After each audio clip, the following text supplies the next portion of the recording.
So last time we were discussing the Bootstrap, and we were about to look at some code.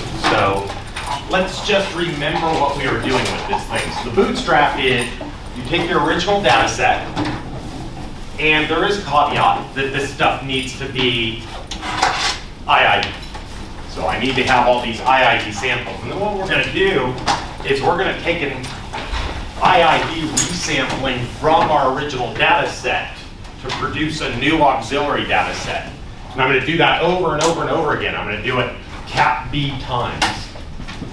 So the Bootstrap is an algorithm that has some number of iterations. So this is the number of Bootstrap iterations. And this is a tunable that you'll select. What do you pick? Something big. If you pick it too big, the only price that you're going to incur is just computing a lot of stuff. So there's no such thing as really too big, but there is such a thing as big enough. So big enough until what you're computing stabilizes. So what we're going to do is we're going to collect these Bootstrap replicates. These come from a sampling with replacement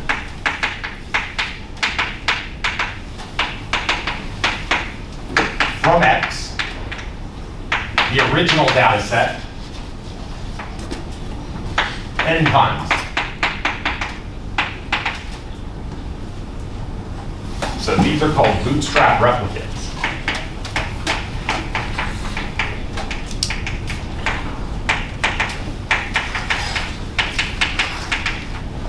And then whatever it is you're interested in computing, you compute. So you just compute the thing that you're after in the first place. I call that T, just some function, some statistic. So then it's just compute and store T of X B. At the end of the day, from this algorithm, in essence, you wind up with a histogram representation of the thing that you're trying to compute.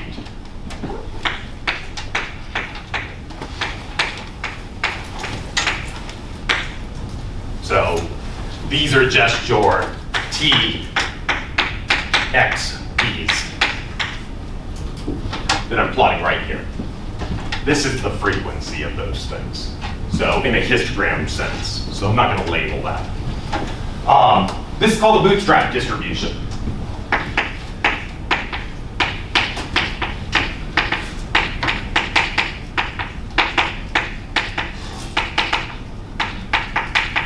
And just to make sure we have this algorithm, I pick B such that this histogram stops moving around. Obviously, if I had B really small, cap B, like 5, then I wouldn't have a very refined histogram. And so if I added another 5 samples, this histogram would move a lot. And so pick B until this thing stops moving. What can you monitor? Well, you can maybe monitor the mean of all of these statistics, or the variance, or something like that, or the whole distribution, and you can do that in any manner you want. I will point out there are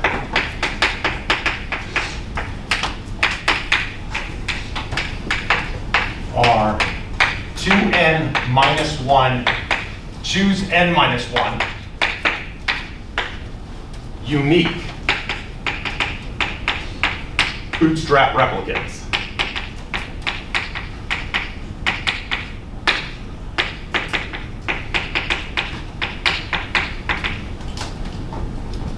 And a fact would be that if I computed every single one of them and drew this histogram right here, that would be the histogram we're trying to converge to.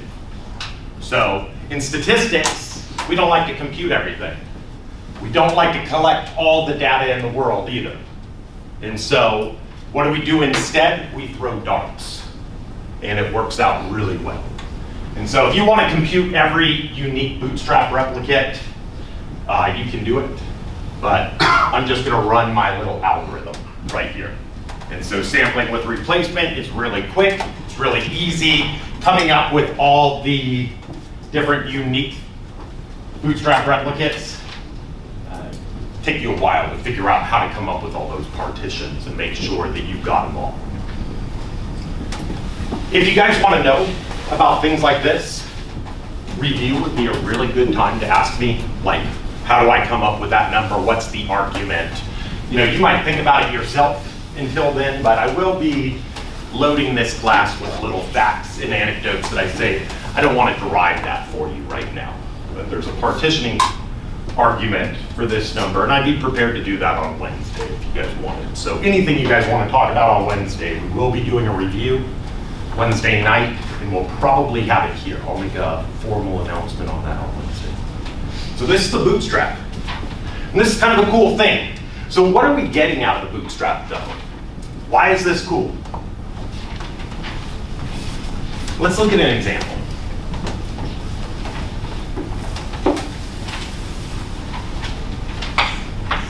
Let me fill in what this distribution, or let's just say that this is arbitrary still.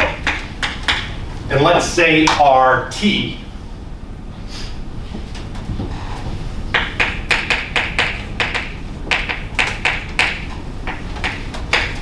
tx. Let's say this is the sample mean.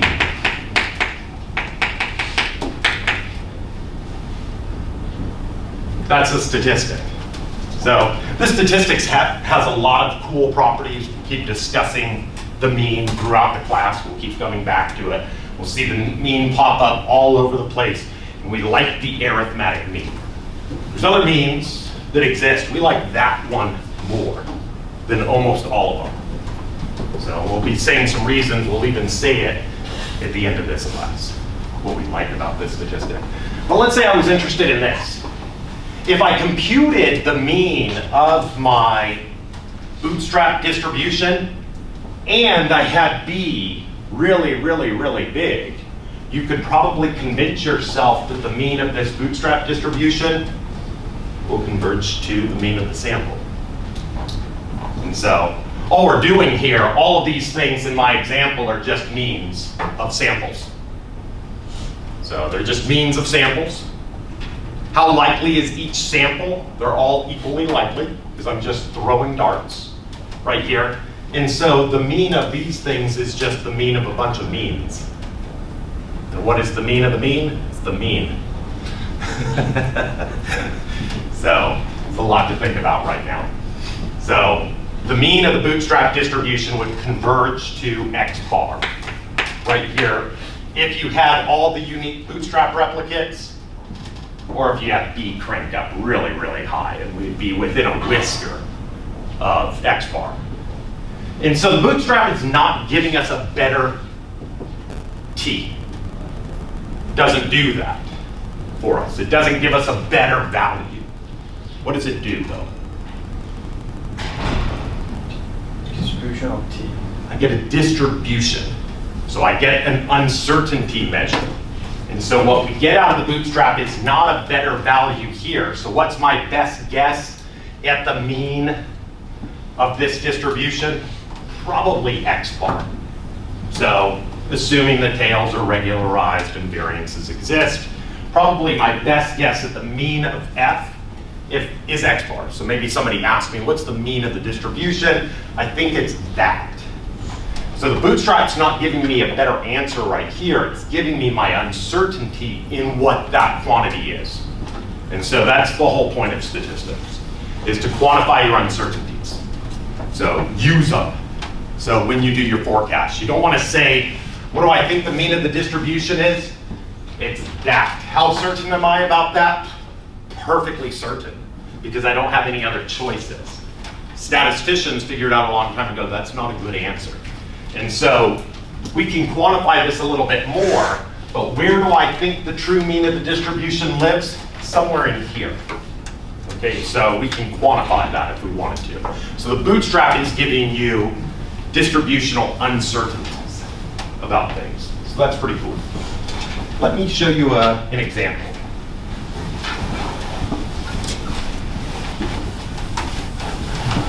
This is the example I'll show you on the computer. Let me tell you about mixture distributions just real quickly. We'll keep coming back around to mixture distributions. This is a powerful tool, but right now we're just using it for some complicated f. So, example, fx given theta is equal to sum k goes from 1 to cap k, pi k, normal. This is going to represent a density function right here. X given mu k, sigma k. This is a normal density.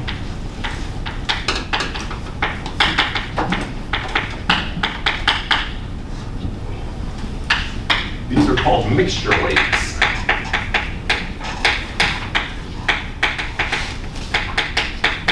So we'll start off with something a little bit complicated, so we can at least in our mind go, I really don't know what f is.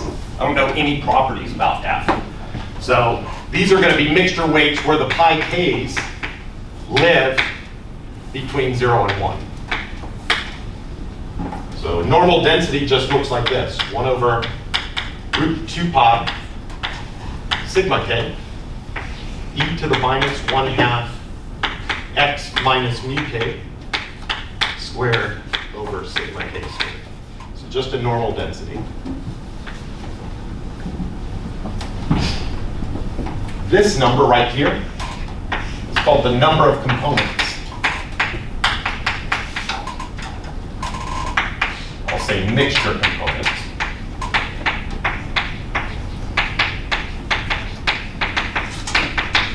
So we'll keep playing around with mixture distributions throughout this class. You'll get the handle of them, but you can do a lot of stuff with them.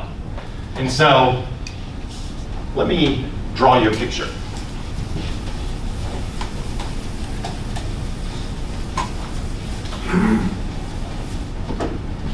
Say cap k is equal to 3.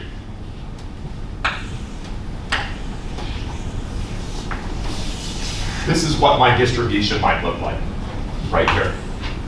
So this, so I'll write down fx given theta. Just a moment. What does theta represent in my notation here? So I kind of use it as this dummy argument all the time. So statisticians always talking about theta. So what is theta? All the mu's and all the sigmas. That's right. So these are my parameters in my model that I'm using just kind of shorthand notation for, but they're all of these right here. So there are the mu k's and sigma k's and pi k as well. Those are things that I would probably need to estimate if I saw data. We'll learn how to do that problem in a couple weeks. How to estimate all these things right here, but they're all these parameters. K goes from 1 to cap k. So in this, cap k is equal to 3. There are 9 parameters controlling this model.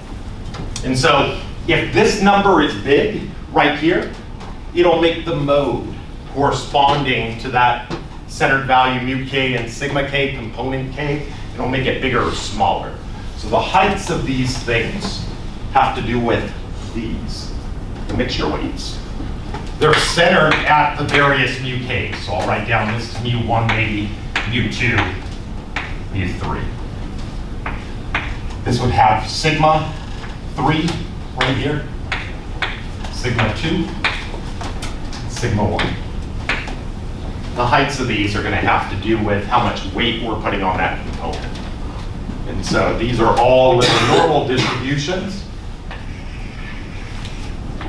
And when you add them together, i.e. you superimpose them, i.e. you mix them, then we get these neat irregular shapes. And so you want to make a complicated distribution, work with mixtures. So a lot of times we use different basis functions whatever function I plug in here to represent something. Normals are kind of nice for all kinds of good reasons. Probably the neatest thing is they're smooth. So that's why we use them. So I'm just introducing you to this. All you have to know is that I'm sampling from some weird function. Let me just ask real quickly, how do I sample from a 3-component mixture model if I tell you that the underlying mixture components are normal? How would I sample an X? So I always do it on the board and I say, I'm gonna reach into this distribution, I'm gonna grab a number, and the frequency of my samples is gonna be proportional to its height on the curve, or its area in an interval. That's what sampling means, but how would I actually code this up? If I wanted to sample from this 3-component mixture model. You sample the distribution first, then sample in the distribution. So how do I sample the distribution first? According to pi. Okay. That's right. Yeah. So what I do is I flip a coin, a 3-sided coin with the 3 probabilities, and then I figure out which of the k components I am based off of what side the coin lands on. And so if I flip the coin, it lands in component 3, then I'm going to sample from this corresponding normal distribution. If I flip the coin and I have component 2, then I would sample from this corresponding normal distribution. Mohammed? Well, if you're doing that, if you're using something that's symmetric to choose between the 3 distributions, then that would give you equal probability of having data from each of the separate 3. But it seems here that there's more data in the central distribution. That's right. So it wouldn't be uniform. If this was 1/3, 1/3, 1/3, then these would have the same amount of area under them for each component. And in this case, they don't. And so we can let those be unequal to each other. So you just flip a coin, boom, with the corresponding probability, and then you sample X. Let me write that down real quick. So how do I sample do this 3-sided coin flip? What do we call that? What distribution is that? Discrete uniform? Okay, let's back up. 2-component. Right, so the 2-component thing is the binomial, multinomial is the distribution. And so X, sample X, we're going to 1, sample the component label, K. This is going to come from a multinomial. With my corresponding probabilities, pi 1. We'll write this down generally, up to pi cap K. And then 2, sample X from its corresponding normal. Normal X given UK sigma K, where this K is being plugged in. So if I know all the parameters in the model, I can sample from it. You can convince yourself that the area under this curve, if all of these are bounded between 0 and 1, then the area under this thing is 1. Why? Because the area under each one of these is 1. And then I'm adding up something that adds to 1. So that's a distribution.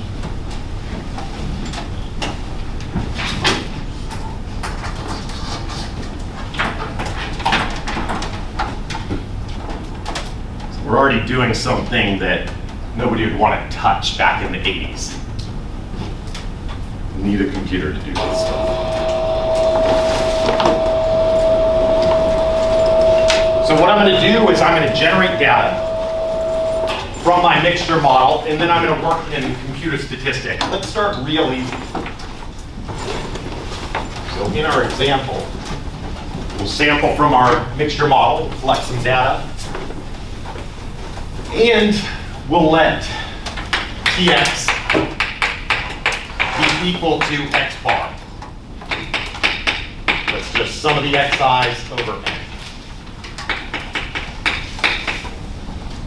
Now, I will point out before we run these examples, this is a little bit cheesy to even do this. Does anybody know why? So we want to figure out what the distribution of this quantity x bar is.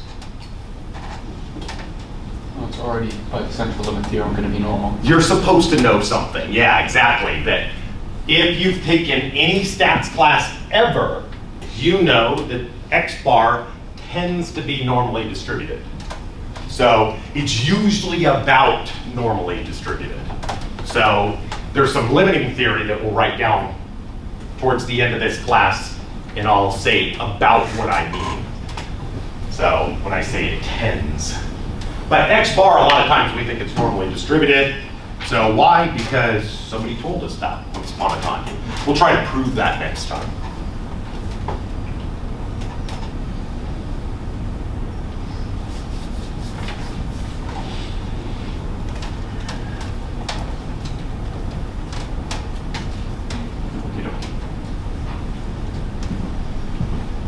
See if I can.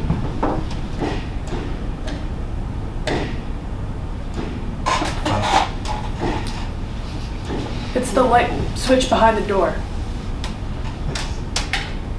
Okay, how's that? I'm gonna put this up online so you don't have to snap pictures of it. So.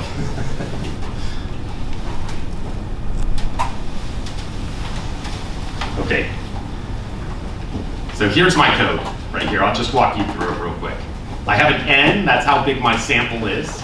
And then I have a number of replicates that I'm actually going to compare my Bootstrap distribution to what I really want to do is go back into the population. Instead of getting shuffled samples, I want to go get a whole bunch of IID replicates. I want to waste a scientist's time. That's what I'm thinking about. So if I didn't know any theory, then I'd tell the scientist or the engineer, go out there, get me 1,000 replicates. And we can make this number real big if you want. It's going to converge that distribution to something. And then we're going to do Bootstrap sampling as well, and we're going to compare these two different distributions to each other. So here's my very inefficient code for sampling my n data points. And so I'm doing about like multinomial sampling, but I have it kind of buried in. So I generate a uniform, and if I see it's less than mixture rate 1, then I'm in component 1. How often does that happen? It happens with probability mixture weight 1. So you could convince yourself that's true. That's how much area there is, and if I draw a uniform, how often is it to the left-hand side of that? That happens with mixture rate 1. This is actually an inverse CDF sampler that I'm invoking, although it's quite intuitive for sampling from the multinomial. And then I sample from a particular normal distribution. So my code, the normal generator is rand n. The n tells me it's normal. And this is a random normal centered at 10, because this is a normal 0, 1. And so my mixture distribution has equal variances. They're all 1, because I haven't multiplied this thing by anything. And they're centered at different places.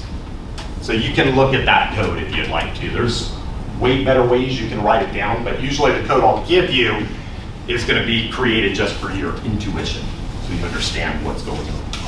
I'm going to plot a histogram of all of my data once I get it. You'll see this repeated R times. So you'll see the scientists go out there and collect n more data points and plot what the data looks like. And then we're going to do the same thing for bootstrapping.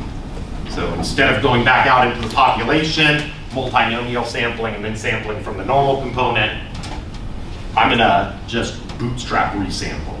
So there's a number of toggles right here. So there's a function, rand sample. You plug in your original data set. You say how many times you want to resample from it, and true means with replacement. Okay, so you have to type in help and learn all those controls. And then I'm going to plot the two different distributions for you. So let's do it.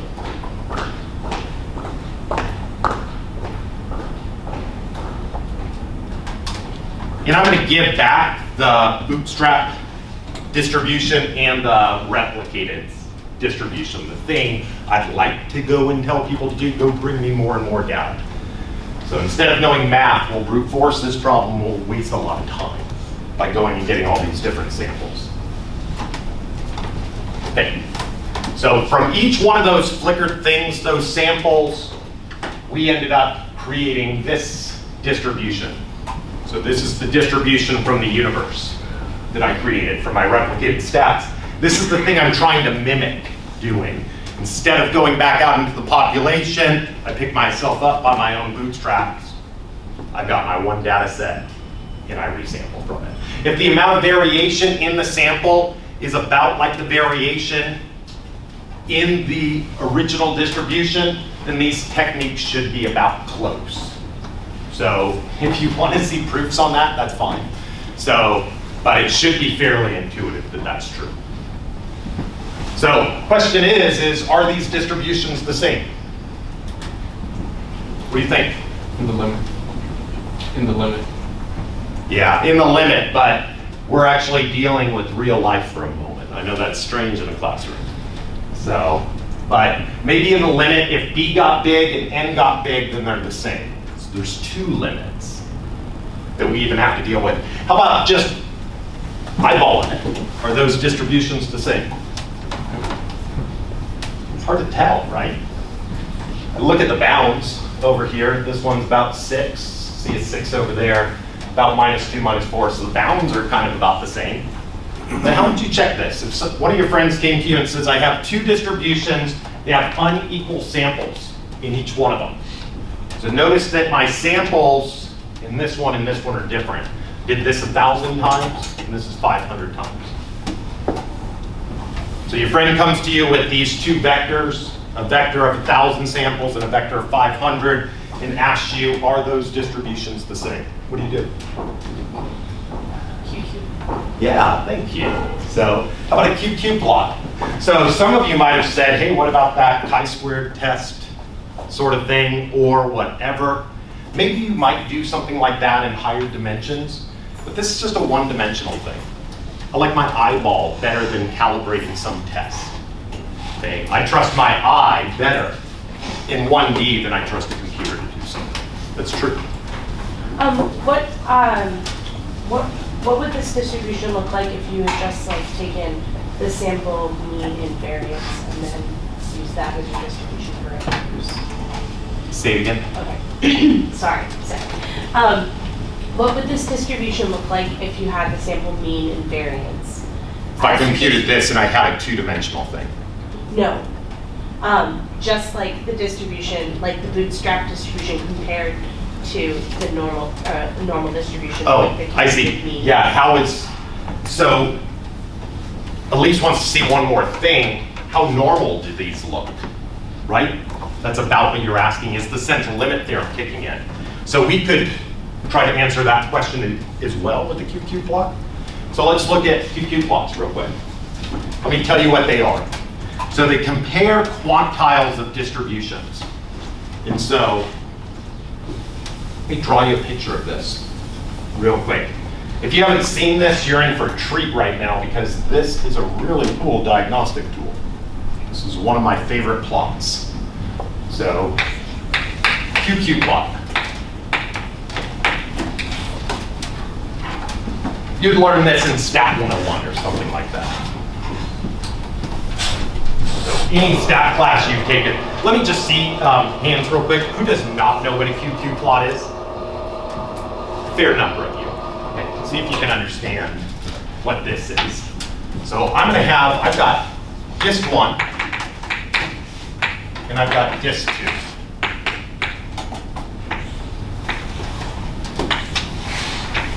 And I want to know if they're the same. So that's what we're trying to answer. So what we're going to do is we're going to look at quantiles of the distribution.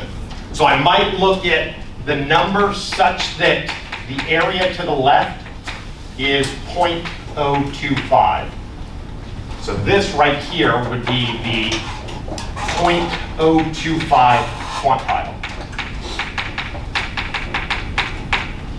And I do the same thing over here. I look at where the 0.025 quantile is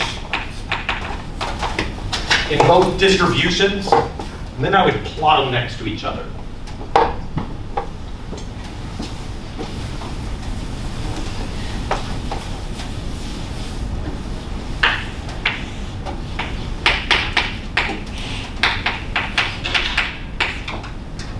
So I would take this number, and I'd take that number, and if the distributions were the same, then the quantiles would be the same.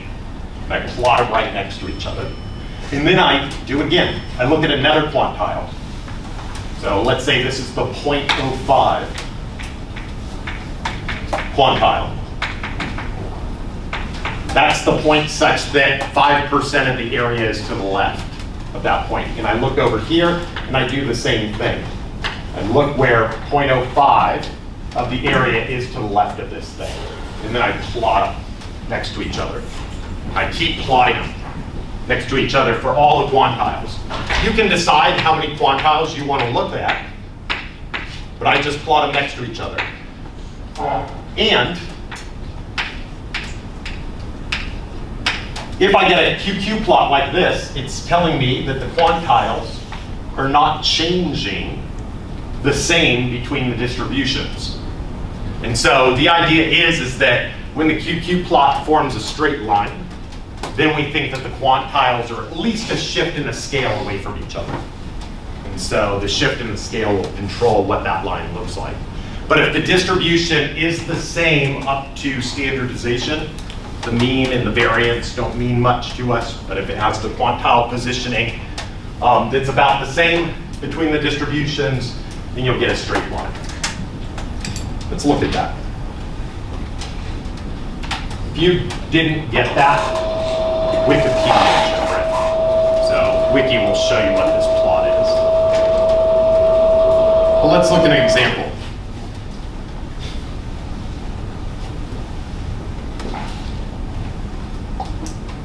Actually, I wanted you guys to just answer what we use. Had a piece of code already written up, so we'll label everything.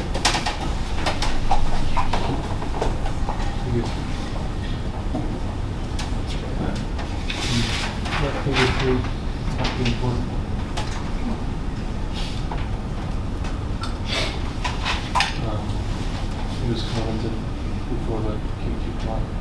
Okay, here's my QQ plot. And it compares. Let's actually just run the code again. We'll come back to it. We'll run it again in a second. But here's my QQ plot comparing all the quantiles of the distribution. So MATLAB's good enough that they even plot a line behind it so that you can eyeball if this looks about right. What do you guys think? Somebody brought this into you, would you say the distributions are the same?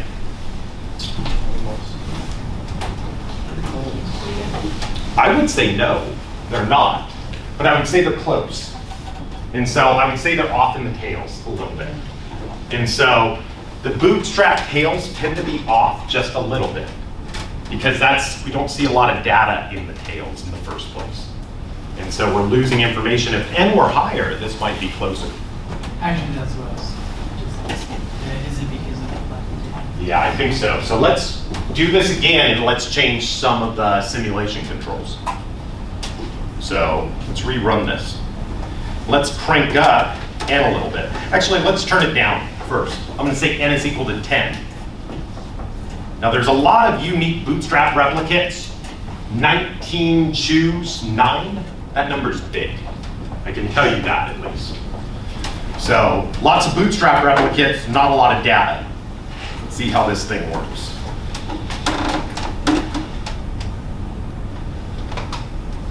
Sparser signal.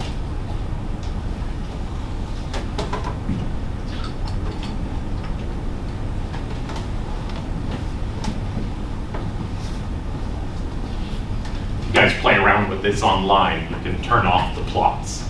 It slows down the code considerably. Oops. That's something up here. Figure 3.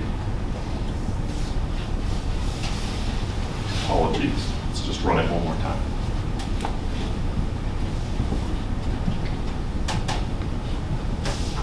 can't tell when I look at two histograms if they're the same.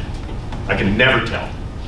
The most important part of the distribution is the part I can never tell about, and that's the tails. So when we mess up tail behavior, that's when our predictions come crashing down. So that's 1988, so stock market collapse. Misunderstanding how tails and distribution should be specified. Okay, let's look at this.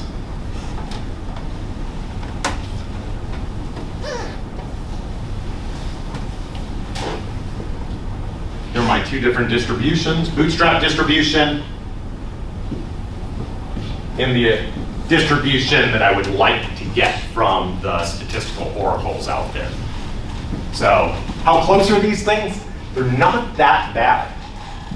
And if I look at any one of my samples, so if you saw those things flickering, my samples don't have a lot of information about the modes, but they have a little bit.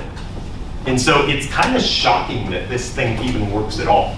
Just with 10 samples, and I'm going to take this last sample, so this is the one that was Bootstrap replicated. It's my very last one that I get from the population. I just bootstrapped over this thing. I was able to come up with that distribution. And it fairly well approximates what's going on in the real world if I went out there and I resampled over and over and over again. So saying that, I wouldn't advocate using a Bootstrap for a distribution this complicated with just 10 data points, but people do it. So you're a little bit off in your uncertainty quantification because of the tail behavior. And there's no real adjustment for that because you don't know. So it's kind of like, how do you know something about a distribution if you've never seen any data that told you about the distribution there? So how do you know about things you've never seen before? So if this was a philosophy class, we could talk about that for months. So instead, we'll just say you can't. Yeah, that's the answer. Let's just crank this thing up a little bit more. Let's say we had 50 data points. See how well this works. What I really like about the Bootstrap is that, one, it's actually a useful tool. I used to hate it because I was like, this silly little thing, I could teach this to a kindergartner. You know, I'm supposed to be like using math and theory, but this works pretty good. And I think it also teaches us what we're doing in statistics as well. So instead of going out into the population, we go to our computer and we give it a shovel. So we're mimicking what we'd like to do with our original data set. So this, I would argue, is a little bit closer to the line once we cranked it up to 50 data points. But those distributions, the Bootstrap replicated distributions, and the distribution we get from repeated sampling out of F are pretty close to each other. So Elise asked this question, how well does the theory work? So are these normally distributed? How do we check that? What's that? QQ norm. QQ norm, yeah. So we can do the exact same thing. We can build a QQ plot. This one was built using the empirical samples from two distributions. It used two histograms to form these quantiles. So it couldn't come up with any arbitrary quantile. You had to have a data point there. And so, but I can compare a histogram to a theoretical distribution because I can get the quantiles from the theoretical distribution and the quantiles from the histogram, and I can compare those to each other. And so let's just check. This is how you do this in MATLAB. It's QQ plot, and you just shove in. Let's make this figure 4. Whatever samples you want. So QQ plot, if you don't say anything, it knows to compare against a normal. That's the most common thing people probably check against. So let's look at our rep stat.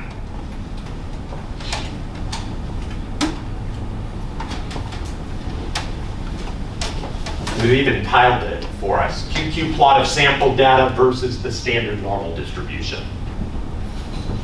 And so it looks straight, about. And so central limit theorem hasn't quite kicked in perfectly. I'm computing X bar from 50 data points, but my distribution's pretty wiggly. And so this is supposed to always be true so long as the tails are heavy enough in a distribution that X bar is always about normally distributed. And that's what we mean, is that's what kind of close means. Let's check the Bootstrap samples. QQ plot. Bootstrap. And look at it. And it's pretty close, but it's off in the tails a little bit. So you guys are going to ask me, how big does n need to be before you use the Bootstrap? And I'm going to say I don't know the answer. And there's a reason. It has to do with f. So if f is more complicated or higher dimensional, then I need more data to tell me what's going on in that distribution. I need some amount of data over in the part of the distribution that I'm trying to learn about. If there's no data there, I can't learn about it. Elise? For the rep stat, if you had changed the replications from 1,000 to like something greater, would that QQ norm plot, would that flatten out or no? N. Okay. If I crank n up and r up, Okay. then yes. But not just R. by itself. Not just r by itself. And so X bar isn't normally distributed. As n gets bigger, it gets more and more normally distributed. So I'm going to just say that probably our theory and the reality here are just a whisker apart from each other. And so some people still use this. Pretty practical. This is obviously a frequentist technique. So why is it frequentist? I'll show you the loop that we keep repeating over and over and over again. And so it's not perfect mathematical frequentism, but it's a very powerful tool. So that's bootstrapping in a nutshell. Any questions about this? Pretty simple, right? We're going to be doing an experiment soon where you're going to be comparing bootstrapping to the delta method, which is an asymptotic method, to a Bayesian technique. So keep this in mind. I'll put this code out there. Let me tell you a little bit about the central limit theorem. And I also want you, for next time, to review the proof of the central limit theorem in the book. It would be easier if you've read through it first. There's two things that you need to know about. You need to know about moment generating functions, and you need to know about Taylor expansions.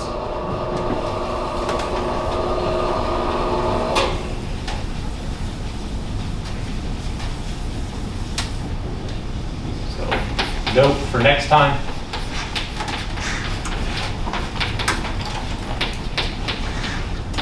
Review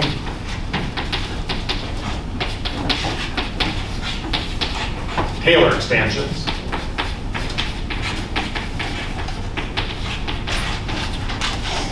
Approximations, Taylor's method, whatever you like to call this. Nobody actually says the Maclaurin thing, even though what they use is centered at 0. So let me just ask real quickly, who needs a review on Taylor expansions next time? 10-minute review? Is it even worth doing?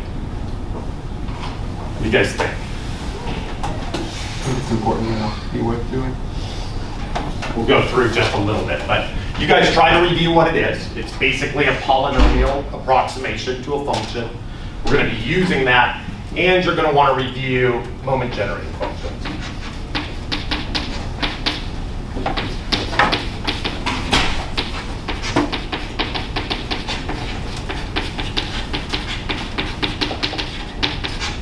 I'll do a brief recap on these before we kick it off, but these are the two ingredients in the proof. What you'll want to pick up on, if you know what Taylor expansions are, you still want to look at the remainder theorem. What does Taylor's method actually tell us? What does Taylor's theorem say? So, f of x is going to be approximately sum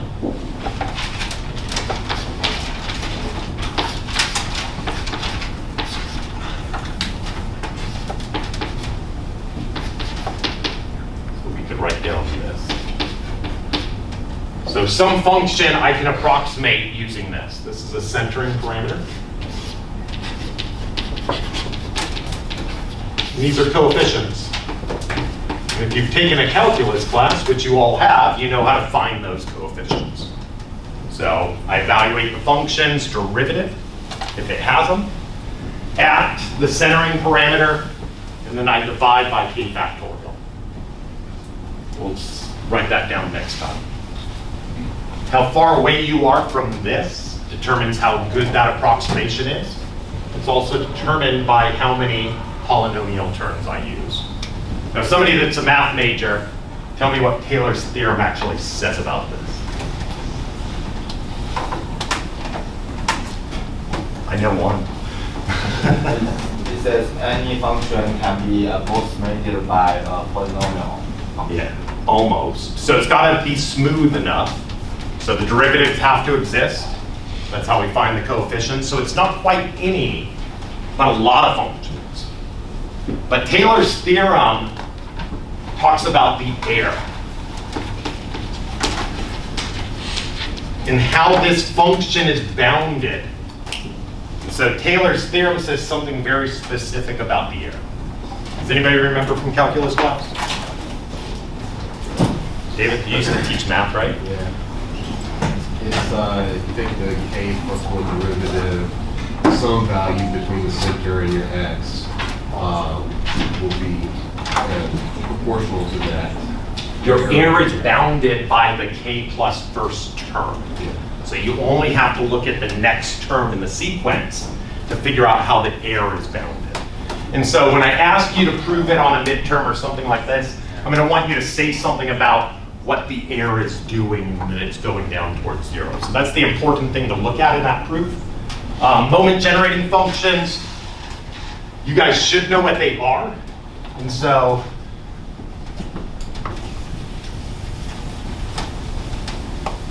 this is what a moment generating function is. MGFs for short. The expectation of e to the tx. This is an operator.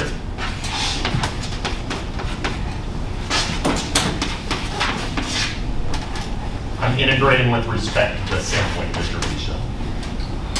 So it's this thing right here. Where am I integrating? Over the entire universe of x. I usually write it down like that. So everywhere. There's another name for this. It's called a Laplace transform. And they have some nice properties. And so you will know them by one of these names. They're exactly the same thing if you're an engineer or a statistician. We just call them different things. These are kind of nice because if I take the derivative of this thing with respect to x, so let's just try this out. Derivative with respect to x, expectation e to the tx. This is a linear operator, so I can slide my derivative through it.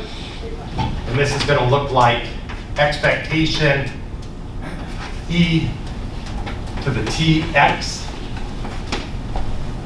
Actually, we're going to take the derivative with respect to t. My apologies.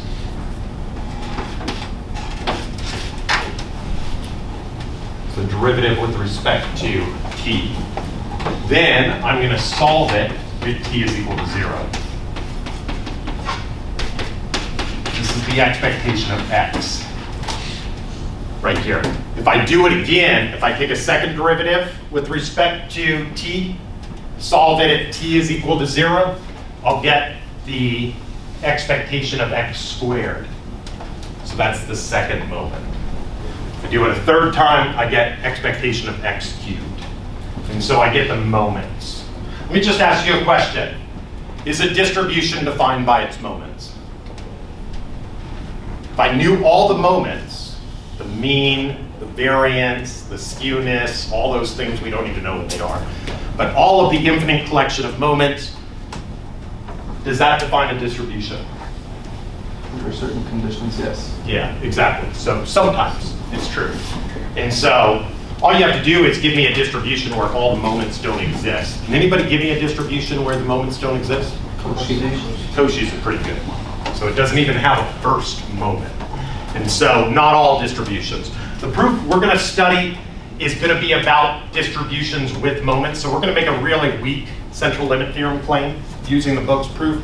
saying that we can prove it for distributions where all the moments exist. Turns out the proof is much, much stronger than that, or the theorem is stronger than that. And so we'll go about proving it using the books method, and then we'll say what the theorem really is. So anyway, have a look at these two things. If you know how Taylor expansions work and moment generating functions, then this proof is piece of cake. And so what I do hope for at the end of this class is that if somebody woke you up at 1 o'clock in the morning, if there's one thing you can do, it's to prove the central limit theorem. So all statisticians need to know how to prove the central limit, right? So we'll go through a proof. If you haven't seen it already, this is fun. This one's cool.